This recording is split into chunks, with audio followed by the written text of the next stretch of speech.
পাঁচজন ব্যক্তির কাছ থেকে জোর করে দোয়া নেবেন। যখন এই পাঁচজন ব্যক্তির সাথে আপনার সাক্ষাৎ হবে, প্রয়োজনে তাদের কাছ থেকে জোর করে দোয়া নেবেন। কিছু হাদিয়া দিয়ে হলেও তাদের কাছ থেকে দোয়া নিতে আপনি ভুলবেন না। কারণ ইবনে মাজাহ শরীফ এবং তিরমিজি শরীফের বর্ণনায় নবীজি বলছেন, এই পাঁচজন ব্যক্তির দোয়া করলেই আল্লাহ পাক তাদের দোয়াটা কবুল করে নেয়। দুইটা বর্ণনা আসছে, তিরমিজি শরীফের বর্ণনা আসছে 3 জন এবং ইবনে মাজাহ শরীফের বর্ণনা আসছে 2 জন। এই 3 জন আর 2 জন, এই 5 জন ব্যক্তি যখন কোনো ব্যক্তির জন্য দোয়া করে, আল্লাহ পাক তখন ডাইরেক্ট তার দোয়াটা কবুল করে নেয়।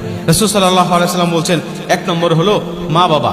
কোনো মা বাবা যদি সন্তানের জন্য দোয়া করে, ওই দোয়ার মাঝে আর আল্লাহ পাকের মাঝে কোনো পর্দা থাকে না, ডাইরেক্ট আল্লাহ পাক দোয়াটা কবুল করে নেয় এবং সেই সন্তানের জন্য আল্লাহ পাক সব দোয়াগুলোকে আল্লাহ পাক কবুল করে নেয়। এটা হলো 1 নম্বর।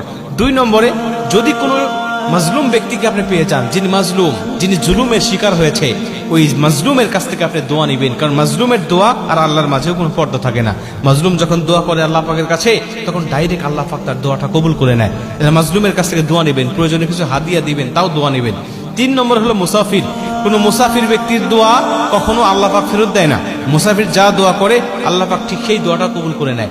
মুসাফির ব্যক্তি আল্লাহর কাছে এতই পছন্দনীয় ব্যক্তি যে আল্লাহ পাক তাদের জন্য 4 রাকাত বিশিষ্ট ফরজ নামাজগুলোকে 2 রাকাত করে দিয়েছে। তাদের যেন কষ্ট না হয়, তাদের যেন জুলুম না হয়, এজন্য আসরের নামাজ, ইশারের নামাজ, জোহরের নামাজ, এই নামাজগুলো 4 রাকাত পড়তে আল্লাহ বলেন নাই, বলছে তুমি 2 রাকাত করে পড়ো। আল্লাহ পাক তাদের উপরে ইহসান করেছেন, দয়া করেছেন। অতএব এই মুসাফির ব্যক্তি যখন আল্লাহর কাছে দোয়া করে, তখন আল্লাহ পাক তাদের দোয়াটা কবুল করে নেয়। এটা হলো 3 নম্বর। 4 নম্বর হলো কোনো সাইম, কোনো রোজাদার ব্যক্তি যখন কোনো ব্যক্তির জন্য দোয়া করে, যা আপনি যদি দেখেন যে কোনো ব্যক্তি রোজা আছে, রমজান মাসে তো সব মুসলিমই রোজা থাকে, কিন্তু রমজান মাসের বাহিরেও দেখবেন অনেকেই নফল রোজা রাখে, বিভিন্ন দিবসে তারা রোজা রাখে, বিশেষ করে বৃহস্পতিবার, সোমবারে রোজা রাখে, অনেকে আয়ামে বীজে রোজা রাখে। এই রোজাদার ব্যক্তিদের কাছে যাবেন এবং তাদের কাছ থেকে দোয়া নেবেন। নবীজি বলছে, কোনো রোজাদার ব্যক্তি যখন দোয়া করে, সেটা হোক নিজের জন্য, হোক অন্য ব্যক্তির জন্য, আল্লাহ পাক তখন তার দোয়াটা ফেরত দেয় না, দোয়াটা কবুল করে নেয়।